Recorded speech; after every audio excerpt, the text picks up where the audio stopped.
chapter 1 indaba lena yokuzalwa kukaSamuel. Zibili izinto esizokhuluma ngazo lana. Ngizothi nje uma kuthi singayinikeza isihloko le ndaba esikhuluma ngayo, ngingasho ukuthi sebenzakalela ibalekile. Kodwa-ke singasho ukuthi ungavumi ukuthi isibusiso sakho sigcine sesiyisiqalekiso. Amen bazalwane. Amen. Ungavumi isibusiso osicele kuNkulunkulu sigcine sesiyisiqalekiso kuwe. Amen bazalwane.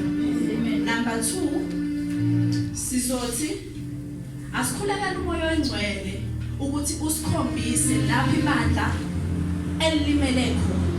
Amen bazalwane. Because kunezinto ezenzakala kubazalwane ebandleni but sikhona ngaphakathi asiziboni. Amen. Umoya oyingcwele engathi engasenza ukuthi sikwazi ukubona ukuthi umzalwane usibanibane akekho right without ukuthi umzalwane eze kuwena. Sikhuluma ngento yokuthi uNkulunkulu akwambule kuwena usekhaya. Amen. Ukuthi ake ngikhulekele uSifiso. Amen. USifiso engezanga kuwena. Amen. Akwambule kuwena ukuthi no, uma Mshelembe ngathi unenkinga. Uma Mshelembe ngathi khona into engamphethe kahle. Amen. Asisho ukuthi hambe uyombuza ukuthi yini. Kodwa sithi uNkulunkulu bese ngibulile ukuthi lo mzalwane akekho right emoyeni. Ngikhulekele. Amen bazalwane. Sihleli nje izibusiso zethu sihlezi phekwazo ngoba uNkulunkulu uma sitshela ukuthi abazalwane badinga usizo siyathula kube ngathi asizwanga. Amen. The book of uSamuel oqala chapter 1. Amen. Ngizocela sifunde chapter yonke. Amen. Cela uzongifundela ngesizulu. Amen bazalwane.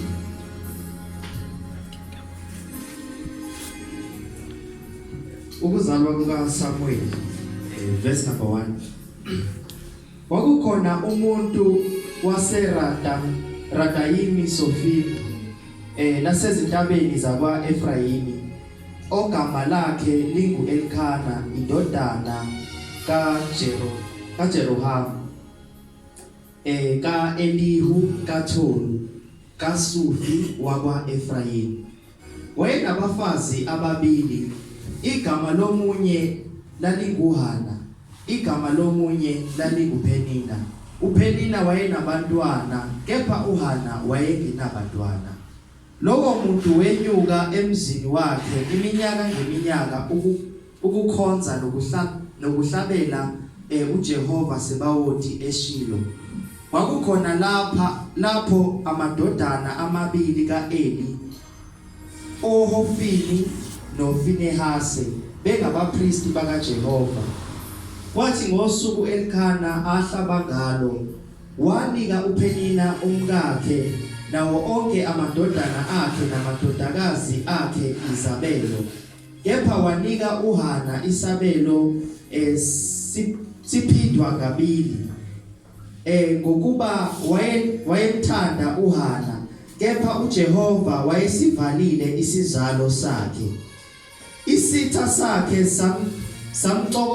samcokoloza kakhulu ukuba amthukuthelise, ngokuba uJehova wayesivalile isizalo sakhe.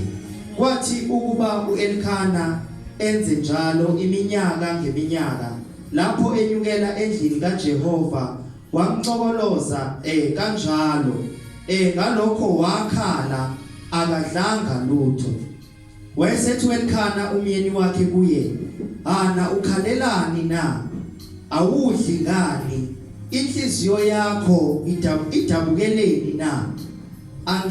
Angidluli yini amadodana 10 kuwe na?" uHana wasukuma nxa sebedlile eShilo bephuzile. uEli umpristi wayehlezi esihlalweni sakhe ngasensikeni yomnyango wethempeli likaJehova. Umphefumulo wakhe wawunomunyu, wakhuleka kuJehova wakhala kakhulu. Wenza isethembiso wathi, uJehova Sebawothi ubheke nokubheka ukuhlupheka kwencelukazi yakho. Ungikhumbule ungakho. Okay, wakhuleka wenza isethembiso wathi Jehova Sebawothi ubheke nokubheka ukuhlupheka kwencelukazi yakho. Ungikhumbule ungakhohlwa incekukazi yakho.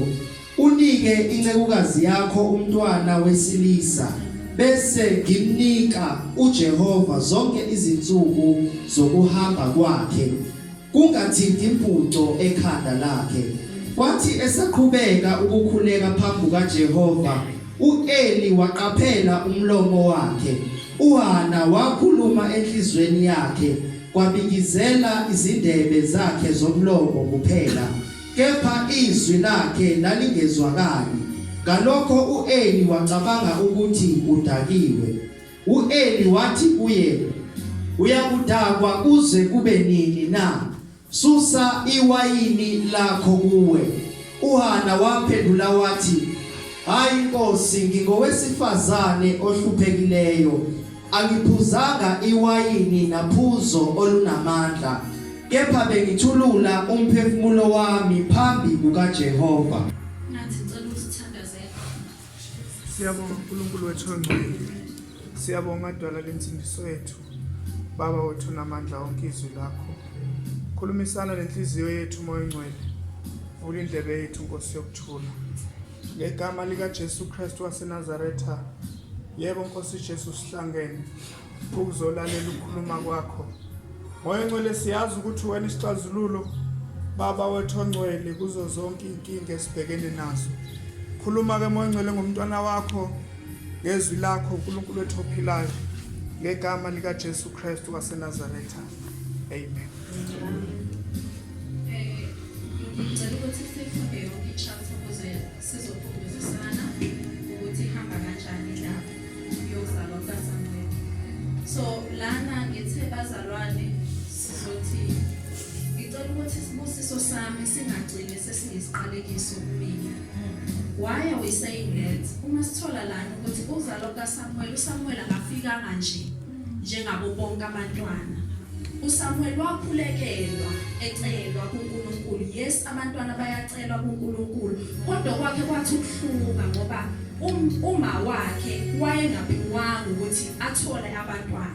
So umthola nje umntwana sekubreakeka lento uNkulunkulu noma ayeyivumelile ukuthi ibe khona phezulu kwempilo yakhe. Amen bazalwane. So uNkulunkulu wayevumelile ukuthi uHana engabi nabo abantwana. The same Hannah went back to God. Wayocela ukuthi uNkulunkulu hawukele. Amen bazalwane. Akulona iphutha ukuthi akabanga nabantwana noma kwakungesisi isigcino noma isiphetho ukuthi akeze ukuba nabantwana, but uNkulunkulu wasebenza ngokukholwa kwakhe. Amen bazalwane. uNkulunkulu uyamthanda ke umuntu engenalutho. Amen. uNkulunkulu uyamthanda umuntu engenabazali. Amen. uNkulunkulu amthanda umuntu engenabantwana, engenamndeni, engenasihlobo, engenabangani. Amthanda umuntu engasebenzi. Amen bazalwane. Amthanda umuntu elambile. Amen bazalwane. Wamthanda ke kwasho ukuthi ke noma niyakholelwa kuNkulunkulu. Amen bazalwane. Simthola lo wesifazane engakhulumi kakhulu. Amen. Inkinga yethu sithanda ukukhuluma. Ngisho isimo sikhona but siyathanda ukukhuluma. Akakhulumanga kakhulu kangako ukuthi ngisho umkhuleko wakhe akawukhiphanga ngomlomo. Amen bazalwane. Yini singafunda ke?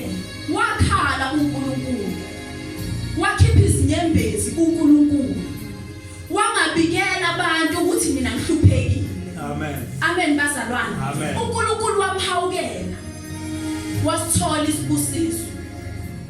Kodwa ngenxa yokuthi isibusiso wasithola enze isethembiso kuNkulunkulu, uNkulunkulu walinda yena. Amen. Yes, uthe ufuna umntwana. Uthama sengikunika umntwana uzombuyisa kumina. Mbuyise uNkulunkulu akamlandelanga. Amen. Asithola indawo lapho okubhalwe khona ukuthi wafika kuyena ngephupho wathi ungakhohlwa. Asithola indawo lapho atshela khona umyeni wakhe wamtshela ukuthi engakhohlwa but uNkulunkulu warelease iblessing bese wathula walinda yena ngoba uyena wasukela uNkulunkulu wathi uma unginikile mina futhi ngizokubuyisa kuwena amen bazalwane yena ke bese kumele akhumbule amazwi akhe awasho uNkulunkulu esafuna isibusiso kunabantu abaningi bazalwane kungenzeka nathi sila enkonzweni singcenye yabantu abasenkingeni namhlanje ngenxa yokuthi thina sasukela uNkulunkulu sathi uNkulunkulu ngibusise ngokuthi mina ngizokwenza ukuthi saqeda sangakwenza kunabantu abahluphekayo namhlanje abanye baze bayahlanya emakhaya why because sisukela uNkulunkulu yazi kungcono ungasitholanga leso sibusiso ngokwethembisa kwakho uma kukuthi ngeke uzufeze even iBhayibheli liyasho ukuthi kungcono ungathembisi kunokuthi ungafezi sisitholile izibusiso sisicele kuNkulunkulu sathi sizokwenza okuthile phambi kwaNkulunkulu kodwa asikwenzi sikhala nje namhlanje imndeni yethu isenkingeni ingenxa yezibusiso sasithola kuNkulunkulu sathembisa sangenza abazali bethu basezinkingeni ingenxa yezibusiso sasithola kuNkulunkulu sathembisa thina sangenza amen bazalwane kungani siyenza leyo nto kungani sithembisa uNkulunkulu bese singafezi kungcono hlele engasitholanga isibusiso kunokuthi asithole bese ngathembeki uNkulunkulu kungcono uhlala ungawutholi umsebenzi uma kuukuthi wena ucela umsebenzi wase wathembisa okuthile kuNkulunkulu wawuthola wangakwenza uthawume sokumyeni wakhe seyonikela bekumele bahambe bonke wathi no anizukuhamba yena watshela umyeni wakhe ukuthi ngenxa yokuthi mina ngidinga ukuthi lo mntwana ngimhambise kuNkulunkulu ngizohlala akubanga umyeni wakhe omtshela ukuthi ungahambi wena ngoba usanomntwana omncane kusuke kuyena ukuthi anizukwenza ukuthi ngenxa yokuthi ngenze isethembiso noNkulunkulu isiphi wena isethembiso senze noNkulunkulu okumele ngabe uyasifeza isiphi isethembiso okwathi ngalelanga ukhala wayekhala uwane ufuna umntwana ngoba isitha sakhe sasihlezi simhleka simhluphe ezekhaya inyembezi uNkulunkulu wamsula inyembezi bekumele athembeke kuNkulunkulu amen bazalwane ngithe okwesibili sizothi sikhulekela umoya ongcwele ukuthi asikhombise lapho silimele khona ebandleni kunabantu abakhalayo ebandleni sigqiza igazi bazalwane silimele but akukho umzalwane okwazi ukwambuleleka why uNkulunkulu engakwazi ukusikhombisa ngaphakathi ukuthi kunabazalwane abadinga ukukhulekelwa why uNkulunkulu thina singakwazi ukumuzwa ukuthi kunabazalwane abadinga ukukhulekelwa angisho ngokuthi mhlambe lokho esikubonayo ukubona umzalwane ukuthi awuyazi udinga isiketi ngiyakubona lokho siyakubona kuneyinkinga abazalwane ababhekane nazo abangakwazi ukuzikhuluma akukho noyedwa umzalwane okwazi ukuthi uNkulunkulu akwambule kuyena kanti ubudlelwane bethu noNkulunkulu bukanjani uma kungekho umzalwane ozokwazi ukuthi yazi ngike ngahlala ngezwe umoya wami ungekho right ngawe sipha uright yonke into ihamba kahle umkhulekele ungazi ufuna ukuthi akutshele inkinga yakhe umkhulekele umzalwane I remember this one year usinegugu efika kumina ethi mvuse ngeke ngahlala ngazizwa ngekho right ngawe yonke into ihamba kahle nangempela kwakhona isimo engangibhekane naso ngaleso sikhathi ungacabanga ngathi kuncane wena kodwa lo mkhuleko lowo uzukuthi yazi khona umzalwane ongithwele ngokukhuleka kunabazalwane abagulayo abangekho phakathi kwethu akudingi ukuthi size sibonane kunabazalwane abalambile abangekho phakathi kwethu kunabazalwane abahlukumezekile abangekho phakathi kwethu kodwa kwenzeka ukuthi wena kufike kuwena ukuthi umzalwane othile udinga ukukhuleka ngisho nawe lesini uma kukhuleka kwenzeka ukukhulekela umzalwane othile uhlezi uyikhulekela wena. Kungani uNkulunkulu engasintsheli thina?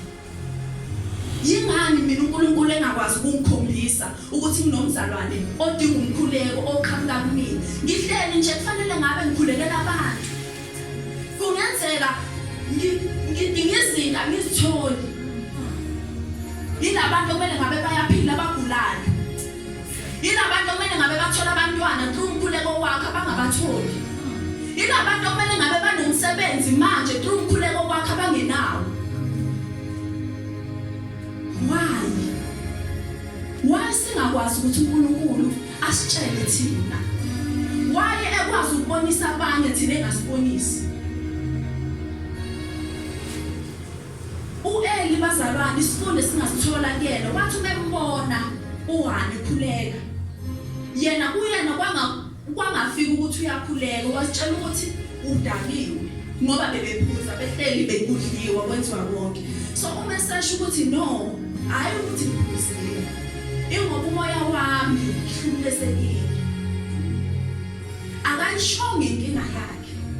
But uEli warelease isibusiso. Amen bazalwane. Abazalwane abangakhulumi kakhulu. Warelease isibusiso. Wathi uma sesireleasile wamthola umntwana. uHana wabuyela kuyena. Akasho ukuthi yazi lo muntu akasamkhumbuli ngoba ngeke introduceanga nokuintroduce. Yazi akasamkhumbuli siphi isidingo sokuthi ngibuyele ngiyomtshela ukuthi sekwenzeka. What do we do? Uyaya umuntu akukhulekele. Emva kwalokho awusho ukuthi uNkulunkulu wangisiza. Asisho ukuthi usukubonga amandla akhe. Kodwa kunabantu abasizakalayo. Ukuthi uNkulunkulu wangenzela umusa. Ngathembisa wayengakushongo kuyena ukuthi ngiyathembisa ukuthi umntwana ngizomletha endlini kaJehova. Kodwa wathi uma sebuyela kuyena wathi ngathembisa ukuthi lo mntwana ngizomnikela kuJehova. Ngakho sengimlethile endlini kaJehova. Reintroduce yourself. Uma uNkulunkulu esekusizile. Phinda uzazise ebantwini ukuthi yimina lo enangimbona. Nginje. uNkulunkulu sengisizile. Amen bazalwane. Ukusize through what? Through khuleka. Through umzalwane omunye okholwayo. Amen bazalwane. So kubalekile bazalwane ukuthi sithembeke kuNkulunkulu. Sithembeke lapho esuke sithe Nkosi kusize khona. uNkulunkulu wakusiza, thembeka. Ungaze leso sibusiso sibe isiqalekiso kuwena. Uma nomndeni wakho uhlupheka nje, izibusiso wena owazithatha zagcina seziniqalekiso. Ubone ibandla lingakhuli. Izibusiso thina esizithathayo ebandleni sigcina seziniqalekiso. Abazalwana bakhule ebandleni sihlezi siyafana. Why?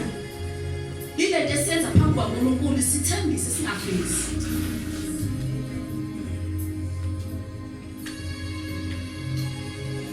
Bekuyini ukuthi sithembeke phambi kwaNkulunkulu?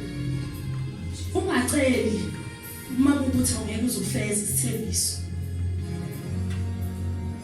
Noma cela ungathembisi lutho. Kube kuNkulunkulu ukuthi uthi ngizokunikeza. Ungangithembisanga lutho. Awukwazi ukuthi uNkulunkulu ngicela unginikeze iveni ngizokwazi ukulayisha bonke abazalwane kodweni. Usuyitholile iveni awusafiki nokufika. uNkulunkulu ulanda umzalwane ohlala kude wathi ngiyazi ukuthi uma sengimnikeze iveni uthe uzobalayisha. Uphi lo mzalwane akasakhona?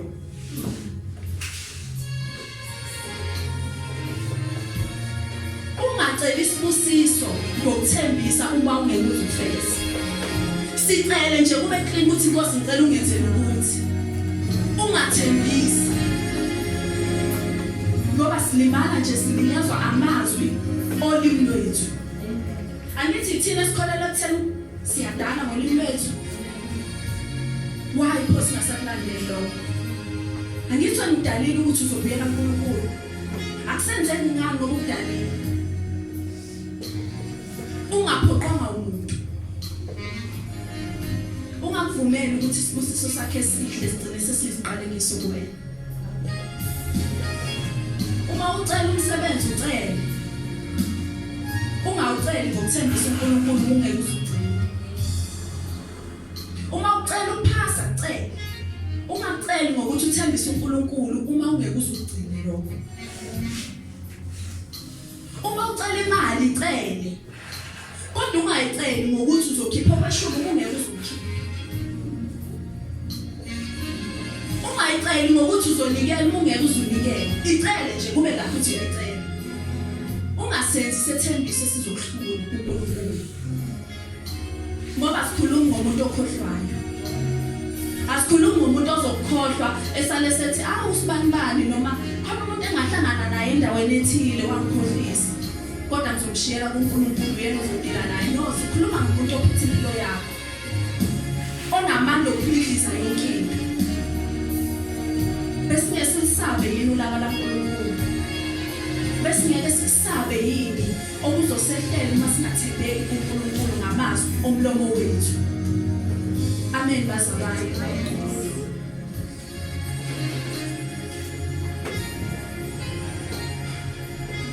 Bazalwane, ithe ifika kumina le message. I prayed. Umkhuleko wami ukuzinyembezi. Ngikhulela ngithi Nkosi, kukho konke. Ngikhulekela ibandla lakho. Hayi iGosheni.